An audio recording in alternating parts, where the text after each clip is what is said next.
Next है closure property of multiplication. Closure property of multiplication भी कहती है कि अगर हम दो रेशनल नंबर a और b अगर इन दोनों का मल्टीप्लाई करते हैं तो जो आंसर मिलता है फी वो भी एक रेशनल नंबर ही होगा। इसको भी हम एग्जांपल की फॉर्म में समझ सकते हैं।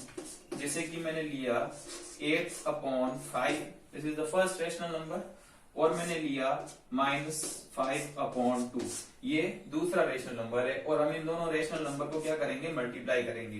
तो न्यूमरेटर से मल्टीप्लाई होगा, 8 5 40, वो भी माइनस का, 5 2 10, यानी दो रेशनल नंबर को मल्टीप्लाई करने पर भी मुझे जो आंसर मिला वो भी एक रेशनल नंबर ही है, बशर्ते ये नेगेटिव फॉर्म में है तो कोई प्रॉब्लम नहीं है। नेक्स्ट होती है हमारे division. Closure property of division ये कहती है कि अगर हम दो रेशनल नंबर को आपस में डिवाइड करते हैं तो जो आंसर मिलता है वो भी एक रेशनल नंबर ही होता है, यानी कि a डिवाइडेड b। यहाँ पर ये दोनों रेशनल नंबर है जो आपस में डिवाइड हो रहे हैं, तो जो आंसर मिलता है c वो भी एक रेशनल नंबर ही होता है। तो इसको भी हम एग्जांपल की फॉर्म में सीख लेते हैं। 5/2 इज डिवाइड बाय 4/2।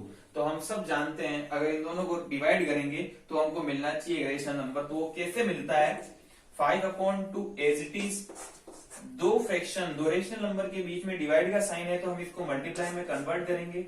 और जब भी मल्टीप्लाई में कन्वर्ट करते हैं तो उसके आगे का जो फ्रैक्शन है वो रेसिप्रोकल होता है। रेसिप्रोकल का मतलब न्यूमरेटर नीचे आता है और डिनोमिनेटर ऊपर जाता है।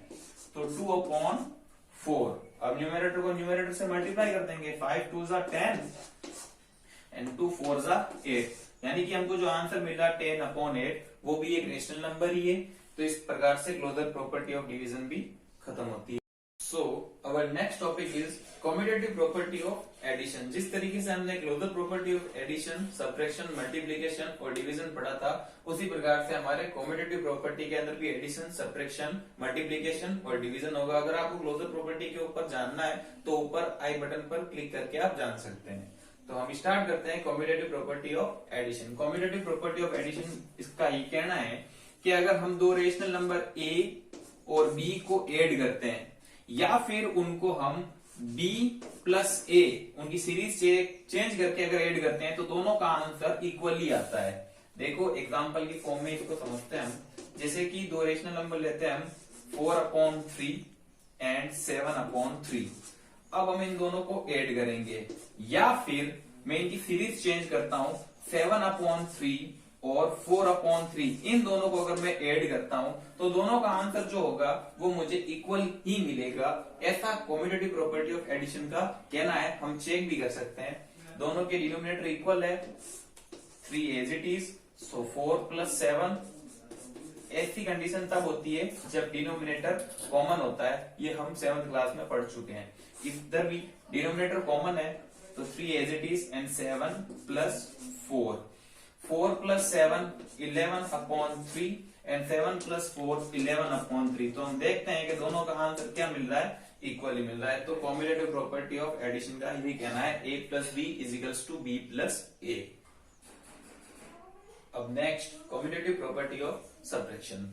कम्यूटेटिव प्रॉपर्टी ऑफ सब्ट्रैक्शन का ये कहना है कि दो रेशनल नंबर है जैसे कि a और b, अगर मैं a - b करता हूं या फिर मैं b - a करता हूं तो दोनों के आंसर इक्वल नहीं मिलेंगे। इस बार कम्यूटेटिव प्रॉपर्टी ऑफ सब्ट्रैक्शन का ये रूल है, a - b = not b - a। चलो हम इसको कंफर्म करते हैं। For example 11/7 and 7/7, okay, 11/7 and 7/7 अगर मैं इनको माइनस करता हूं और मैं इनकी सीरीज चेंज करता हूं, जैसे कि 7/7 - 11/7, तो दोनों का आंसर मुझे इक्वल नहीं मिलना चाहिए। कैसे, दोनों के डिनोमिनेटर कॉमन है, 7 एज इट इज आएगा एंड 11 - 7, 11 - 7, दोनों के डिनोमिनेटर कॉमन है, 7 will be as it is and 7 - 11 - 7, तो आंसर हमको मिलता है 4/7।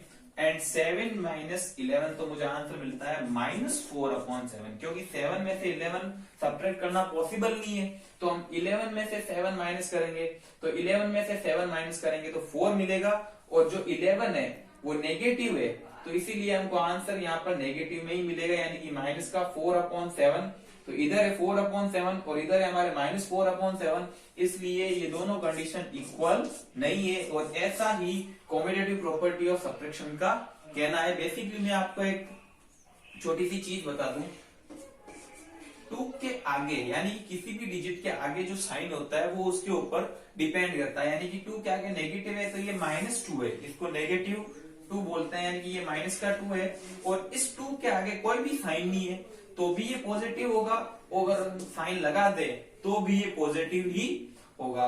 एक छोटी सी चीज है 11 - 4, बेसिकली 11 - 4 हमारे पॉसिबल है, जो आंसर होता है 7। अगर मैं इसको उल्टा लिख दूं 4 - 11, तो क्या ये पॉसिबल है? बेसिकली ये पॉसिबल तो नहीं है, बट 11 में से 4 माइनस करना तो पॉसिबल है, तो 11 में से 4 माइनस करेंगे तो हमको मिलता है 7, और जो 11 है वो नेगेटिव का है, तो इसलिए यहाँ पर आंसर भी नेगेटिव में ही आता है, जो बड़ा होता है वो उसके ऊपर डिपेंड करता है। Okay, commutative property of multiplication, ये हमारा नेक्स्ट टॉपिक है। कॉम्यूटेटिव प्रॉपर्टी ऑफ मल्टीप्लीकेशन का ये कहना है कि अगर हम दो रेशनल नंबर जैसे कि a मल्टीप्लाई बाई b, या फिर हम सीरीज चेंज करते हैं b मल्टीप्लाई बाई a, तो दोनों के आंसर हमको इक्वली मिलते हैं। इसको भी हम एग्जांपल की फॉर्म में सॉल्व करते हैं, जैसे कि 2/3 एंड 4/7। अब हम इनकी सीरीज चेंज करते हैं, 4/7 इंटू 2/3, तो दोनों के आंसर हमको इक्वली मिलने चाहिए। 2 4 जा 8 एंड 3 7 जा 21, 4 2 जा 8 एंड 7 3 जा 21। तो इस तरीके से कॉम्यूटेटिव प्रॉपर्टी ऑफ मल्टीप्लीकेशन का वेरिफिकेशन होता है, a multiply b is equals to b multiply by a। Next है हमारे commutative property of division. Commutative property of division का ये कहना है a divide by b, b divide by a। So इनका जो भी आंसर होगा वो इक्वल नहीं होगा, यानी कि a divide by b is equals to not b divide by a। इसको हम एग्जांपल की फॉर्म में समझते हैं, जैसे कि 4/7 इज डिवाइड बाई 2/3। अब हम इसकी सीरीज चेंज करते हैं, 2 डिवाइड बाई 3 डिवाइड बाई 4/7, तो दोनों कंडीशन का जो आंसर होगा वो इक्वल नहीं होगा, ये हमको वेरीफाई करना है। 4/7 will be as it is, इसको हम रेसिप्रोकल करते हैं, यानी कि डिवाइड के साइन को हम कन्वर्ट कर देते हैं मल्टीप्लीकेशन में, तो आगे की जो भी कंडीशन होगी वो रेसिप्रोकल हो जाएगी। तो 3/2 as it is, 2/3 will be as it is, and multiply में कन्वर्ट कर देंगे तो ये रेसिप्रोकल होगा फिर से 7/4। 4 3 जा 12 एंड 7 2 जा 14, 2 7 जा 14 एंड 3 4 जा 12, यानी कि a डिवाइड बाई b या फिर b डिवाइड बाई a, तो दोनों कंडीशन इक्वल नहीं होती है, ऐसा कॉम्यूटेटिव प्रॉपर्टी ऑफ डिवीजन के अंदर होता है। अगर आपको ये वीडियो अच्छी लगी हो तो प्लीज लाइक, शेयर और सब्सक्राइब कर दीजिए, ताकि 8th क्लास से रिलेटेड जो भी क्वेश्चन है आप तक पहुंच सके। Thank you.